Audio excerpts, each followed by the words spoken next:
menée par la Russie en Ukraine ne montre aucun signe de répit. Les 7 derniers mois ont été marqués par une souffrance et une désolation indicibles. Les événements récents sont dangereux et alarmants. Ils nous éloignent de toute perspective de paix et nous rapprochent d'un cycle sans fin d'horreur et de carnage. Je le dis et je le répète, cette guerre insensée peut faire des dégâts infinis en Ukraine et dans le reste du monde. L'idée d'un conflit nucléaire, autrefois impensable, est aujourd'hui évoquée par certains. Rien que cela est totalement inacceptable. Tous les États dotés d'armes nucléaires devraient de nouveau s'engager à ne pas les utiliser et à les éliminer progressivement de leur arsenal. Je suis également très préoccupé par des informations faisant état de plans visant à organiser de prétendus référendats dans les régions d'Ukraine qui ne sont actuellement pas sous le contrôle de son gouvernement.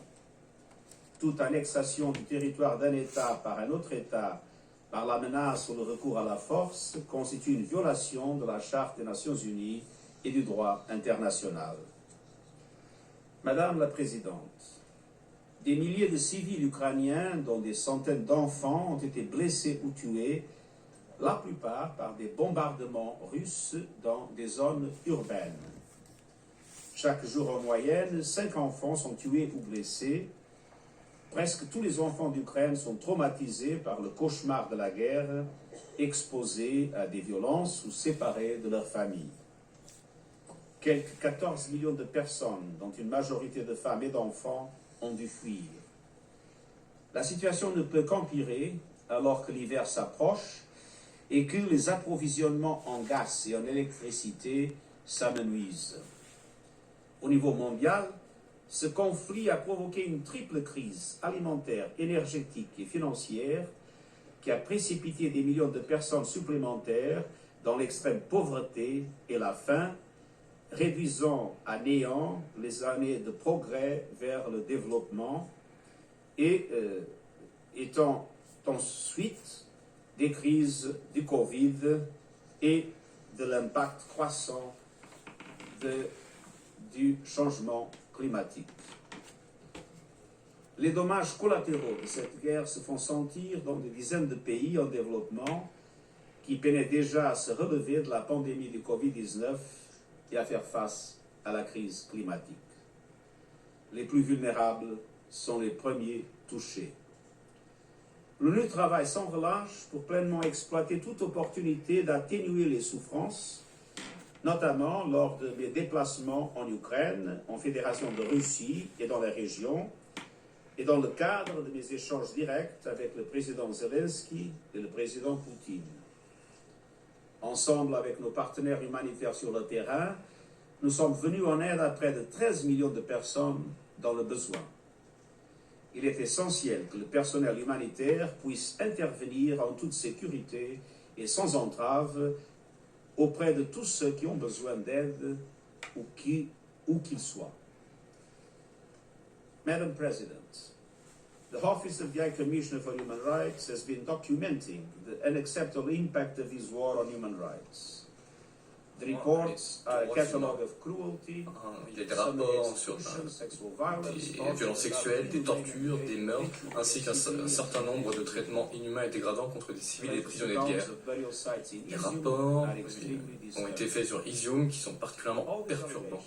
Toutes ces allégations doivent faire l'objet d'une enquête afin que des comptes soient rendus.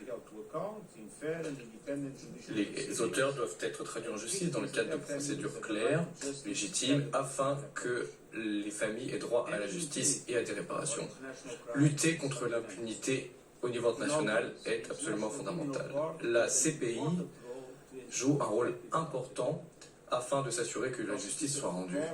Le procureur a ouvert une procédure quant à la situation en Ukraine et la coopération de toutes les parties avec la CPI est absolument essentielle. Madame la Présidente, la mission visant à relever des preuves tel que j'avais annoncé le 29 juillet, est prête à être déployée.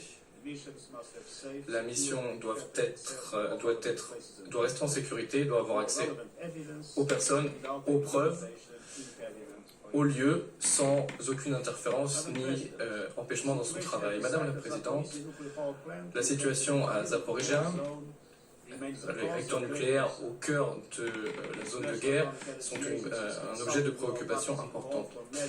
L'AIEA est en lien avec toutes les parties prenantes afin de garantir la sécurité de la centrale. Je remercie l'AIEA pour cela.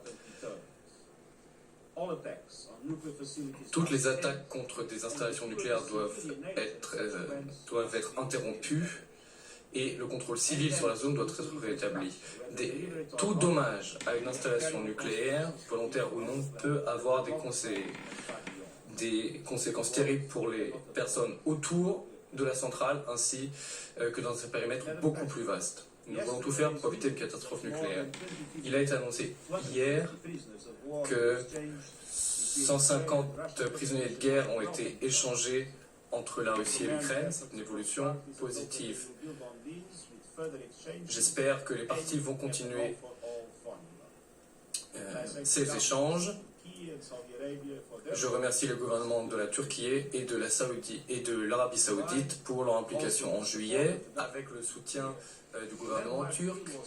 Un jalon important a été posé avec la reprise des exportations depuis 3 ports ukrainiens, des engrais et des céréales. Plus de 3,5 millions de mètres cubes de grains ont pu quitter les ports ukrainiens pour servir différents marchés sur tous les continents. Des vaisseaux, des bâtiments ont été à ma disposition dans le cadre du programme alimentaire mondial pour soutenir les populations en difficulté alimentaire dans la Corne de l'Afrique et ailleurs en Afrique. Depuis cette initiative, les prix alimentaires ont considérablement augmenté, près de 8% que l'année précédente. Les Nations Unies ont signé un mémorandum avec la Fédération de Russie sur l'accès aux produits alimentaires et les engrais, y compris l'ammoniac, aux marchés mondiaux.